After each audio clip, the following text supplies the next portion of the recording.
검찰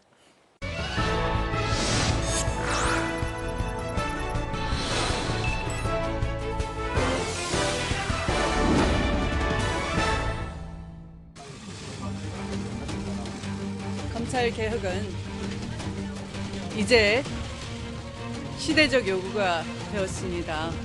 국민적 요구에 부응하도록 하겠습니다. 8일까지 예산안과 선거법, 검찰 개혁 법안에 대하여 단일안을 만들기로 해 한국당과의 충돌은 더욱 격렬해질 것으로.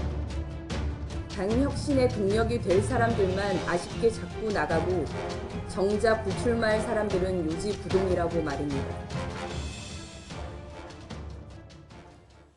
네, 참 총선이 가까워지긴 했나 봅니다. 2019년이 이제 한 달도 채 남지 않았는데 참 산적한 민생 현안 다 쌓아두고 연일 정치 공방은 치열한 상황입니다. 데이터로 풀어보는 정치, 데이터 앤 이슈, 진시원, 김범준 두 분 교수 그리고 유아름 시사평론가와 같이 함께합니다.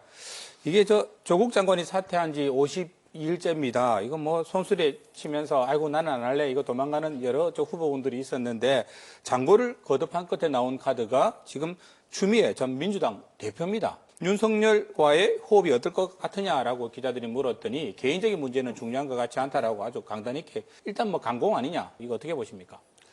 지금 국민 여론은 괜찮은 것 같습니다. 네. 네. 인사청문회를 통과한 그 문제가 좀 이제 걸려 있는데요. 네. 야당은 현직 의원 프로그램 없다. 지금 이렇게 얘기를 하고 있고, 네. 칼을 지금 갈고 있는 거죠. 근데 또 이번에 청와대도 또 고심을 해서 내놨기 때문에, 네. 그 부분을 좀 지켜보고, 만약에 인사청문회를 통과해서 들어오게 된다면, 네. 경력이 화려하지 않습니까? 이름 그대로. 그렇습니다. 수달 크고. 네. 그다음에 또 당대표로 해서 탄핵 국면도 주도를 했었고, 이 내공이 있단 말이죠. 근데 이 내공이 또 한동안 또 이 보직을 안 맡았기 때문에 네. 이 권력에서 좀 멀어져 있으면서 또 숙명 기간도 있었고 이래서 제가 보기에는 정치적인 밀고 땡기는 네. 이 밀 때 밀고 쉴 때 쉬는 이런 네. 것들 정치력을 좀 발휘할 수 있을 것 같기도 하고요. 네. 만약에 그래서 장관이 되면은 이 지금 검찰개혁위원회가 있는데 좀 요즘 좀 동력을 상실하지 않았습니까? 조국 전 그렇습니다. 장관 네. 사퇴 이후에 그거 다시 이제 동력을 받을 것이고 지금 국민 여론이 검찰이 좀 과하다, 이 과도한 법치주의, 네. 그다음에 검찰의 이 무한 조직 이기주의 여기에 대해서 지금 여론이 안 좋거든요. 네. 그래서 그 부분에 대해서는 추위원회 네. 정치력 이런 것들이 합쳐지면 검찰 개혁은 상당히 강하게 추진될 수 있을 것 같다 이렇게 생각이 듭니다. 자, 그런 상황에서 한국당은 추미애 법무장관 후보자에 대해서 정부의 청와대 사법 장악 선언이다. 이런 이야기도 하고 있고요. 인사권을 휘둘러서 지금 강대강으로 맞붙어 있는 검찰을 견제하려고 하는 거 아니냐. 이런 이야기도 나오고 있습니다만. 당에서는 자유한국당에서 우선 그렇게 반응이 나왔죠. 네. 검찰 장악 의도다. 검찰 장악 의도고 네. 2월 달에 정기 인사 때 인사에 관여를 해서 지금 내년 현재 2월에 지금 검찰의 큰 정기 인사가 예정돼 정기 있죠. 인사에 관여를 해서 네. 지금 현재 청와대 칼끝을 향하고 있는 어떤 검찰 칼끝을 무디게 할 의도가 있다. 네. 이렇게 말씀하는데 저는 개인적으로 이번 인사가 아주 궁여지책 끝에 궁여지책 끝에 청와대와 당과 어떤 이런 민주당 집권 여당 측의 조급함의 발로다 이렇게 봅니다. 왜냐하면 네. 이 지금 원래는 총리랑 법무부 장관을 동시에 임명할 것처럼 김진표 총리 얘기가 거론되다가 네. 갑자기 청와대 압수수색을 당한 그 다음 날 네. 법무부 장관만 우선 임명을 했거든요. 원포인트 개각을 원포인트 했어요. 개각을 했죠. 네. 원포인트 개각을 했는데 지금 민주당 내에서 혹은 친문 세력 내에서 진보 진영 내에서 김진표 총리 후보로 거론됐던 분에 대한 어떤 이런저런 불만적인 요소가 있어서 잠시 보류를 했고 네. 청와대 압수수색 당하고 더 이상 인사를 미룰 수 없어가지고 법무부 장관을 원포인트로 임명했는데 청와대도 검찰발 어떤 뉴스에 대해서 일일이 대응을 하고 있습니다. 이런 지금 것들이 검찰과 청와대가 첨예하게 맞서 있는 맞서 있는 상황이죠. 형국인데 네. 이런 것들이 청와대, 네. 집권 여당 할 거 없이 검찰에 대해서 뭔가를 하지 않으면 안 된다는 어떤 조급함. 네. 그것 때문에 지금 국가의전서열 7위예요. 집권당 네. 대표했던 분은 네. 총리급이고. 근데 이런 분을 지금 법무부 장관으로 원포인트로 임명할 수밖에 없을 만큼 지금 네. 궁박한 상황이 됐다. 그게 집권 지금 여당과 궁지에 몰려있다. 청와대가. 예, 네, 그래서 그런, 네, 한 것 같은데 네. 이게 모르겠습니다. 지금 우리 법무부 장관 추미애 법무부 장관도 별명이 있어요. 좌충우돌이라고. 네. 좌충우돌 추다르크. 이분이 청와대 뜻에 맞춰가지고 적절하게 사법개혁이든 검찰개혁이든 해주면 좋겠지만 네. 그대로 또 안 될 수도 있고 또 어떻게 될지 모르니까 차제에 이럴 것 같았으면 내부 승진 같은 걸 통해가지고 조직의 안정화를 도모하는 것도 한 방법 아니었나 싶은 생각이 듭니다. 예, 지금 뭐 네. 저도 이번 인선을 두고 한 가지 의도는 분명해 보인다 이렇게 보는데요. 어떤 적어도 의도일까요? 조국 전 장관 인선 때 같은 그런 네. 논란은 되풀이하지 않겠다. 일단 그런 의도로 보입니다. 어쨌든 청문회라는 제도가 생긴 이래 네. 현역 의원들은 불패였습니다. 의원 그렇습니다. 불패라고 네. 할 정도로. 그래서 네. 아무래도 야당은 이번에 뭐 제대로 찌르겠다, 뭐 견제하겠다고 지금 벼르고 나서고 있다고는 있는 하는데 뭐 상황이에요. 재산으로 보나 아니면 뭐 판사 이력으로 보나 여러모로 좀 싱겁게 끝날 것이다. 저는 이렇게 청문회 예상합니다. 예, 청문회 그렇게 내다보고요. 사실 예. 이게 청문회도 상당히 관전 포인트이긴 해요. 그렇습니다. 워낙 예. 조국 청문회가 거창하게 치러졌다 보니까요. 그죠? 예. 자, 이런 상황에서 이게 정기국회 종료일이 나흘 앞으로 다가왔습니다. 이거 주말만 빼면 이제 딱 이틀만 남은 상황인데요. 예산안, 패스트트랙 이런 부분들이 좀 다 걸려 있는데 지금 민주당이 바라는 대로 지금 4+1 자유한국당을 배제한 4+1 아니 그대로 뭐 협의를 해서 그대로 넘어갈 수 있을까요? 어떻게 보십니까? 쉽지 않을 겁니다. 왜냐하면 지금 민주당 내에서 지금 하려고 하는 의도는 소위 살라미 전술이라고 하죠. 오는 9일 날 지금 본회의를 개최를 공식 요청한 상태예요. 예, 요청 상태인데 지금 어차피 정기국회 내에 정상적으로 각종 법 패스트트랙에 올라온 법안이나 예산을 일괄 처리할 수 없다는 걸 지금 민주당 내부에서도 알고 있고 네.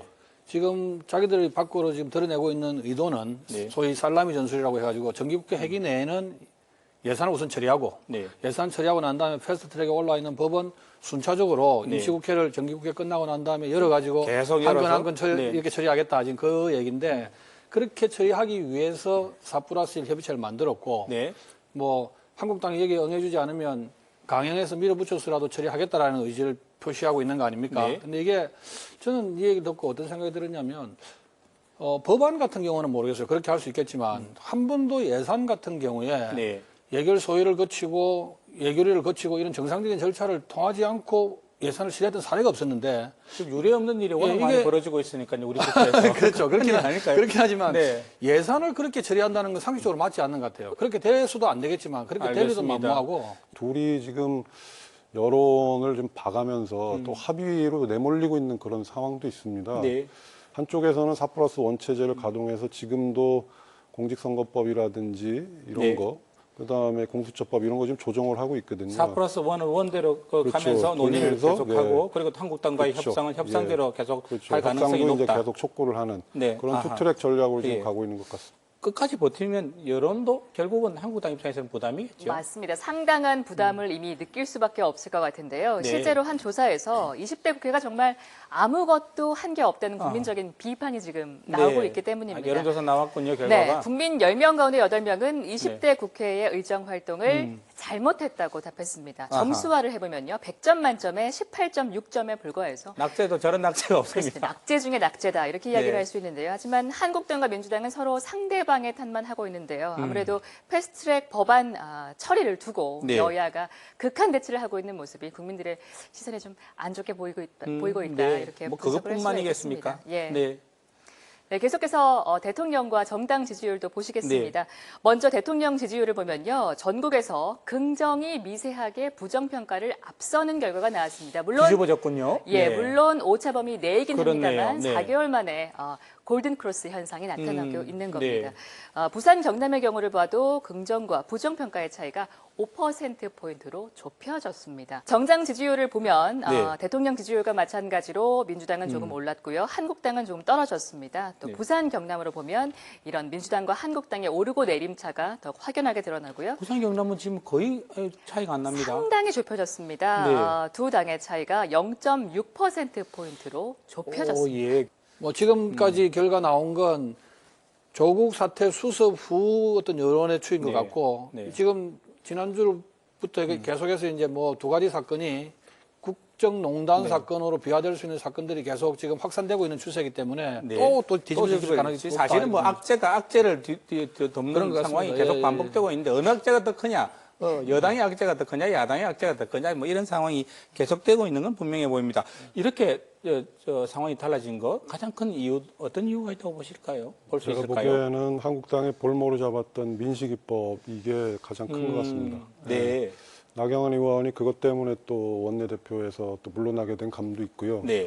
한국당 지지율이 떨어지고 민주당 지지율이 전국에서도 오르고 부울경에서도 올랐죠. 특히 부울경이 많이 예, 올랐어요. 그리고 또 대통령 국정 지지도도 마찬가지입니다. 네. 전국적으로도 그다음에 부울경 지역에서도 올랐단 말이죠. 근데 이 요인은 뭐 한 아세안 정상회담도 있을 것이고 여러 개가 그게 본격적으로 있겠지만 긍정적으로 작용했을 예, 거고요. 제가 여당에. 보기에는 이 상당히 좀 매정하고 냉혹했거든요. 민식이법 이 문제에 있어서. 나경원 대표의 이미지도 그랬고 한국당에 또 그런 안 좋은 이미지가 있고 이래서 또 인간으로서 가져야 될 측은지심의 문제 이런 것들이 걸려지니까 국민 정서가 여기서 급속히 나빠진 것 같고 또 우리 부울경 지역 우리 주민들이 또 그런 부분에 있어서는 또 분노하시거든요. 그래서 네. 그게 가장 큰 추이가 아니겠는가, 요인이 아니겠는가. 그게 이렇게 한국당의 전략적 미스였고 그것이 지금 여론조사 결과로 예. 반영되고 있다. 너무 선거법하고 공직선거법하고 이 검찰개혁법안에 너무 올인하다 보니까 네. 이 민생법안이라든지 안보 관련 법안 이런 200여 개 법안에 대해서 너무 신경을 안 썼던 게 폭풍으로 오는 것 같습니다. 알겠습니다. 여러 가지 요인들이 다 작용을 병합적으로 했을 가능성이 높아 보이고요. 제가 보기에도요. 예, 자, 이런 상황에서 한국당은 나경원 대표의 지금 임기 연장 불가 그리고 당직 사퇴 후폭풍이 일고 있습니다. 황교안 대표의 애당심과 애국심을 저는 의심해 본 적이 없습니다. 그 추위에 목숨을 건 단식까지 하셨고 그럼에도 불구하고 걷지 말아야 될 길을 걷고 계신 게 아닌가 생각이 들어요. 바로 과거의 제왕적 총재 모습이죠. 그래서 제왕적 당대표가 돼서는 안 된다. 행여나 비례대표라도 하겠다라는 생각을 마셔야 되고 저는 불출마 선언하시는 것이 맞다고 봅니다. 의원 개개인 차원에서는 전원 불출마, 당 차원에서는 당 해체 같은 가장 근본적인 쇄신책이 불가피하다고 보아서 황교안 대표의 어떤 리더십에 대해서 네. 의심하는 분도 계시고 또 역량에 대해서 의심하는 분도 계시고 네. 선거를 치를 수 있을까 고민하는 분도 계시더라고요. 네. 근데 이제 공통된 인식은 뭐냐면 소위 박근혜 탄핵이랑을 거치면서 네. 대한민국의 보수 세력이 괴멸당했고 조롱과 멸시의 대상이었는데 지난 3년 동안 네. 황교안 체제로 들어서고 난 뒤에 상당 부분 회복된 부분이 있고 네. 그동안의 보수가 분열을 통해 가지고 서로 막 물어뜯게 하면서 지금 국가의 전망이 걱정될 만큼 나라가 어지러운 상황에서도 제 목소리를 못 냈는데 네. 황교안 대표의 삭발 혹은 또 단식 이런 것들이 진정성 있게 국민들한테 받아들여진 측면이 있고 네. 또 당내에서도 그 부분에 대해서 황 대표의 애국심이나 이런 부분을 의심하는 사람이 없어요. 네. 다만 지금 상황에 황 대표의 리더십을 대체할 만한 다른 리더가 없다라는 거죠. 네. 그건 공통된 인식인 것 같습니다. 그래서 지금은 황교안 대표를 흔들 때가 아니고 네. 황교안 대표한테 힘을 실어주고 황교안 대표 본인이 이번에 그 3선 이상 중진들을 갈아치우려고 하는 건지 어떤 언저인지 모르겠지만 사무총장을 초선을 앉히고 네. 또 초대선이에요, 기획부총장도 초선으로 앉히고 네. 이 두 분이 어차피 총선 때 공천관리위원으로 들어가고 황 네. 대표의 의중을 반영해서 인적 쇄신을 하실 분들이거든요. 네. 인적 쇄신을 하실 분들이고 박완수 사무총장은 부산 경남 PK를 잘 아시는 분이고 네. 이분이 이제 앞으로 총선 기획 단장을 당연적으로 맡게 되는 맞습니다. 거 아닙니까? 당연적입니다. 예. 네. 송원석 기획부총장도 당연적으로 들어가는데 이분은 또 TK를 잘 아시는 분이에요. 네. 지금 자유한국당이 PK, TK 영남권을 기반으로 한 정당이다 보니까 이 두 분이 어떤 형태로든 황교안 대표의 뜻을 받아서 네. 인적 쇄신을 하게 될 걸로 저는 확신합니다. 일단 그러면 지금은 힘을 밀어주자, 힘을 네. 실어주자 하는 그런 인식이 당내에 팽배해 있더라고 보니까 제가 일단 확인해 보니까. 박완수 의원이 그 부산 경남 지역의 그 후보 선출에서는 막강한 영향력을 행사할 수도 있다. 그럴 그렇게 볼 수도 수밖에 있겠네요. 없겠죠. 예, 네. 예. 당 안팎으로 지금 좀 도전과 위기에 지금 몰려 있다. 네. 바깥으로 보면은 일단 나경원 원내대표랑 삐거덕 하다 결국에는 내보냈단 말이죠. 거기서 또 잡음이 있었고, 그다음에 또 당직 이번에 또 개편이 있었는데 네. 그것도 김세연 여의도 연구원장만 내보내는 식이 됐단 말이죠. 또 몇 분은 번복해서 다시 들어가고, 네.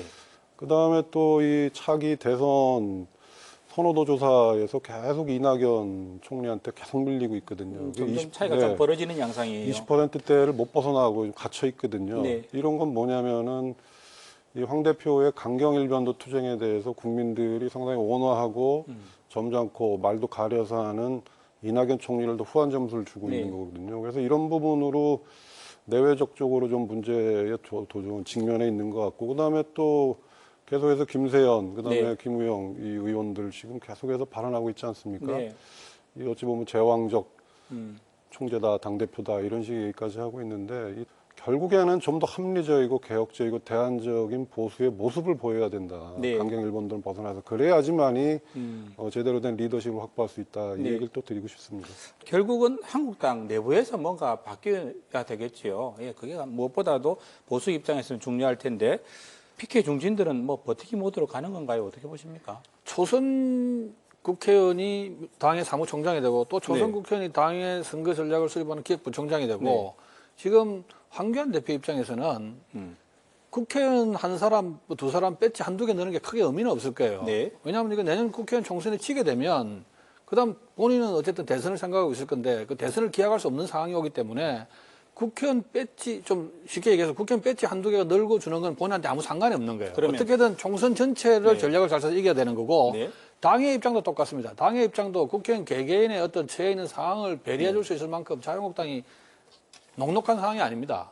출마 선언하고 있는 다선의 의원들, 황교안 대표 눈 입장에서 보면 별 의미 없을 것이다는 그런 저는 그렇게 봅니다. 말씀이시네요. 그래서 네. 저 외람된 말씀이지만 인적 이제 여야 공이 공천이 시작되고 이제 정기국회 끝나고 공천이 본격적으로 시작이 되면 네. 인적 쇄신의 바람이 불기 시작할 거고 네. 여야 공이 선수가 높으신 분들이나 존재감이 없으신 의원분들은 등 떠밀려서 나갈 수 있는 상황이 올 수도 있습니다. 그래서 한국당 총선기획단에서 30% 물갈이, 컷오프, 컷오프, 50% 50% 물갈이 그거 물갈이죠. 지킬 그래서- 가능성이 높다고 보시는 거예요? 당연하죠. 그래서 등 떠밀려 나가거나 네. 그러기 전에 뭐 당을 위해서 보수를 위해서 국가를 위해서 스스로 용퇴를 해보시는 것도 정치인으로서 한번 선택해 볼 수 있는 처신이 아닌가. 네. 지금 영남 PK, TK를 제외한 나머지 지역에서는 아직까지 민주당이 앞서가고 있거든요. 그렇습니다. 대부분에서. 특히 수도권에서. 예, 네. 그래서 이런 식으로 유지가 된다면 한국당이 전혀 의도하지 않은 영남당이 될 수 있습니다. 지역당이 될 수가 있고 또 하나는 이 영남 지역에서 지지율이 좋으면 좋을수록 다선 의원들이 안 나가시는 거거든요. 그렇게 되면은 지역 여론은 그렇습니다. 아무 일도 안 하고 이렇게 이 의원만 오래 하고 계신 분들 좀 바꿔야 되는 건 아니냐. 이런 네. 의견들이 강한데 이분들이 또 자리에 앉으시면은 거기에 대한 또 비판적인 여론도 높아지고 그러면 또 몇 분 또 떨어지시는 거거든요. 그럼 네. 한국당 입장에서는 안 좋기 때문에 한국당으로서는 지금 황 대표가 계속해서 이 인적 쇄신을 하려고 하는 것 네. 여기에 대해서 이제 다선 의원들이 지금 버티고 있는 거거든요. 그래서 이 둘 간의 이 긴장 계속 버틸 수 있다고 보십니까? 어떻게 보십니까? 저는 지금 뭐 이 상황이 패스트 트랙 때문에 이미 지금 상당히 늦지 않았습니까? 네. 선거법이 어떻게 될지도 모르고, 그다음 선거구 획정도 지금 안 돼 있고 이런 상황이기 네. 때문에 버티면 버틸수록 이 현역 의원들에게 유리하고 신인들에겐 불리하다. 예, 저는 이런 생각입니다. 네, 신보라 의원이 최근에 이런 말을 했습니다. 나갈 사람은 안 나가고 아까운 사람들만 불출마한다. 그렇게 예. 이야기를 하기도 했는데 네. 어쨌든 이런 일련의 흐름이 보수 진영의 새판짜기로 이어지는 어떤 그런 계기가 될 수도 있을 것 같은데요. 지난주에 경남과 부산시 의회에서 이 바른미래당 비당권파 원외위원장 네. 등이 탈당 기자회견을 열었습니다. 그 모습 잠깐 보고 가시겠습니다. 사실 연동형 비례제에 대한 찬반 입장이 갈린 것이 사실 저희들 손학규 대표랑 결별하게 된 가장 결정적인 이유고, 그 이유는 손학규 대표 측은 연동형 비례제를 통해서 연립여당, 그러니까 리틀 민주당으로 가려고 하는 계획이고 야당 심판 선거를 하려고 하는 것이고요. 저희들은 그것은 절대 용납할 수 없다. 다음 총선은 집권당 심판이 돼야 되고 우리가 수권 야당을 그걸 대체하는 저쪽은 연립여당 계획이고 우리는 수권여당 계획. 이 근본적인 차이가 있기 때문에 갈라설 수밖에 없었던 겁니다. 그리고 우리가 아마 이 야권 재편의 돌풍이 될 겁니다. 왜냐하면 한국당은 대체 야당이 될 수 없다는 게 이미 확인이 됐고요. 물론 뭐 고정 지지층이 좀 있긴 하지만, 그리고 지금 한국당으로는 적어도 수도권에서 몰살할 겁니다. 근데 이분들 지금 뭐 하태경 의원도 이러지 않습니까? 이렇게 가면 한국당 수도권에서는 최소한 전멸이다. 네. 이 얘기는 절대 통합 못하겠다는 얘기거든요. 그래서 한국당과 이 변혁 세력 간의 통합에 대해서 저는 좀 부정적이고요. 네. 변혁과의 통합도 부정적이시다. 그렇죠. 예, 저는 네. 좀 부정적으로 봅니다. 왜냐하면은 이 화학적으로 너무 다르거든요. 옛날에 탄핵 국면에서 서로 너무 많이 틀어졌고, 네. 그다음에 지금 와서 또 변혁 세력들이 이 보수 개혁을 위해서 나왔단 말이죠. 그래서 자기들은 이제 좋은 보수를 만들겠다, 따뜻한 네. 보수 만들겠다, 합리적 보수 만들겠다가 나왔는데 이제 다시 들어간다. 이거는 아닌 것 같고요. 그 다음에 또 지금 한국당 내에 있는 약간의 개혁 성향 의원들도 집 나가면 고생이라는 걸 봤거든요. 네. 근데 이분들이 변혁 세력들하고 또 손을 잡는다? 저는 두 가지 다 없는 것 같아요. 그래서 보수 대통합은 지금 어느 정도 모멘텀이 상실되고 있는 건 아닌가. 네. 예, 오히려 황교안 대표 중심으로 이 새로운, 아까 이제 김 교수님 계속 얘기하시지만 새로운 신인들, 네. 이 새로운 피를 수혈하면서 이 한국당 중심의 개혁, 그걸 통한 돌파, 이게 지금 전략이 아니겠는가, 이렇게 보고 있습니다. 변혁과의 통합도 어려울 것이다 예. 라는 말씀이셨고요. 또 집 나가서 고생해봤던 사람들이 지금 김무성, 김세연, 김영우 이런 분들이 이제 다 불출마 선언을 하고 있단 말이죠. 예. 어떻게 보십니까? 실제로 뭐 보수 통합을 가로막고 있는 장애물들이 좀 있긴 한데 네. 그게 뭐 첫 번째로 박근혜 대통령 탄핵에 관한 입장 정리라든지 이런 부분들이 있긴 한데 조금 시간 여유가 있습니다. 지금 좀 다급한 측면도 있긴 하지만 네. 여야 할 것 없이 정기국회 끝나고 나서 네. 실제로 공천을 해야 되는 측면에 접어들게 되면 그때는 패스트트랙 법안이 정리가 되고 네. 공천이 주 의제로 정치권에 떠오르면서 네. 자연스럽게 보수 대통합이든 뭐 이런 부분에 대해서 화두가 던져질 거고 네. 그때 여러 움직임들이 있을 거로 봅니다. 일단 어쨌든 자유한국당 내에 원내대표가 새로 선임이 되고 나면 네. 그런 부분들까지도 같이 진행을 해보겠죠. 마지막으로 이 주에 베스트, 워스트 인물 어떤 분들을 꼽아 오셨는지 저희들 한번 보겠습니다. 유하름 시사평론가께서 먼저 오늘 해주시겠어요? 네, 저는 이해찬 민주당 대표를 꼽아왔는데요. 네. 검찰을 향해서 연일 뭐 경고성 발언을 이어가고 있죠. 네. 특히 이제 가만두지 않겠다라고 한 발언은 네. 삼권 분립의 그 문제에서 나아가서 그 부분에 부정하는 비판이 거잖아요. 많이 나오고 있긴 합니다. 네, 거기에 네. 더해서 이제 국민이 듣기에 따라서는 집권당이 검찰을 뭐 좌지우지할 수도 있다. 네. 고 오해할 수 있는 그런 발언이기 때문에 굉장히 위험하다고 보는데요. 오히려 네. 하명 수사 의혹 등에 대해서 집권 여당이 좀 떳떳하다면 네. 오히려 철저한 수사, 성역 없는 수사를 촉구해서 총선 전에 털고 가는 게 유리하다. 여당 좀 더 입장에서 철저히 이렇게 봅니다. 수사해라고 말을 했으면 했지 가만두지 않겠다고 말을 해서는 안 되는 상황이었다. 네. 그래서 이 주의 워스트를 이해찬 민주당 대표를 꼽아오셨고요. 김범지 교수께서 한번 보여주시겠어요? 저는 오늘 저 윤도한 청와대 수석, 청와대 소통 수석입니다. 네. 이분 꼽아봤는데 최근에 청와대에서 문재인 청와대는 거짓말을 하지 않는다. 네. 아주 너무도 당당하게 말씀하시더라고요. 네. 생각을 많이 해봤는데 문재인 청와대가 지금 얘기를 할 때마다 사건 당사자에 의해서든 뭐 다른 사람들에 의해서든 언론에 의해서든 말을 하면 그 다음날 거짓말로 확인되고 말을 네. 하면 거짓말로 확인되고 이런 일들이 계속 벌어지고 있는데 문재인 청와대는 거짓말을 하지 않는다. 또 얼마 전에는 문재인 청와대는 민간인 사찰 DNA가 없다. 네. 뭐 이런 얘기도 나왔고 저는 왜 이분을 이번에 워스트로 생각했냐면 이분이 MBC 기자 출신인데 네. 인식에 좀 문제가 있으신 것 같아요. 무슨 말씀이냐면 장관 청문회 할 때 모 장관 후보자가 집을 세 채를 갖고 있었습니다. 네. 또 모도 장관 후보자는 자녀 2명이 미국에서 포르쉐, 벤츠 이런 고급차를 타고 다녔어요. 네.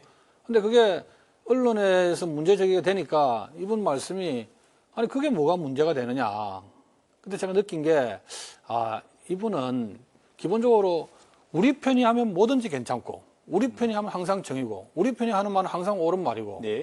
청와대 소통 수석의 어떤 이런 인식이 청와대 사람들이라고 왜 잘못을 하지 않겠습니까? 잘못할 수 있죠. 사람이 실수할 수 있는 거고 다만 기본적인 인식이 깔려 있는 게 우리 편은 다 정의롭고 우리 네. 편은 거짓말을 하지 않고 우리 편은 민간인 사찰하지 않고 우리 편은 집을 세 채 가져도 되고 우리 네. 편의 애들은 벤츠 포르쉐를 타고 다녀도 된다라는 게 문제인 것 같아요. 소통 수석이나 직책을 갖고 있으면서 불통하는 문제 있는 것 같아요. 네. 이게 그러다 보니까 청와대 내부에서도 자기들끼리 소통이 안 돼가지고 이상한 답변을 하고 있는 거 아닙니까? 네. 국민들 답답하죠. 알겠습니다. 이번 그래서 워스트 정치인이십니다. 꼽으셨습니다. 자, 진 교수님께서는 어떤 고민? 예, 저는 뭐 오늘은 공교롭도 세 분 다 워스트입니다. 좀 베스트도 있으면 좋겠습니다. 네. 뭐 이제 그만두시죠. 예, 9일날로 이제 그만두시는데 네. 이분이 이번에 그 민식이 법안 때문에 이 국민들 정치에 대해서 도대체 정치가 왜 이래야 되는지 또다시 정치에 대한 일종의 환멸 네. 이런 걸 또 분위기가 조성이 됐고 정치에 좀 더 애정을 가지고 잘 되길 바라는 국민들을 이게 등 돌리게 만든 것 그런 부분 때문에도 워스트고 또 하나는 이 보수 정당에 대한 본인이 몸담고 있고 본인이 여태까지 원내대표를 해왔던 그 보수정당 한국당에 대한 국민들의 실망을 증폭시키고 네. 그다음에 또 이번에 아까 우리가 살펴본 것처럼 또 한국당 지지율이 떨어지는 이런 부분에 대해서 또 기여를 했단 말이죠. 그래서 그런 측면에서 이 정치의 좀 비인간적인 매몰참 이런 것들 네. 이런 부분에서 국민들이 상당히 좀 실망스러웠다. 그런 부분에서 워스트로 뽑아왔습니다. 우리 정치의 수준을 떨어뜨리는데 아주 큰 공을 세웠다. 그런 측면에서 워스트로 선정을 하셨습니다. 세 분 오늘 뜨거운 토론 고맙습니다. 고맙습니다. 감사합니다.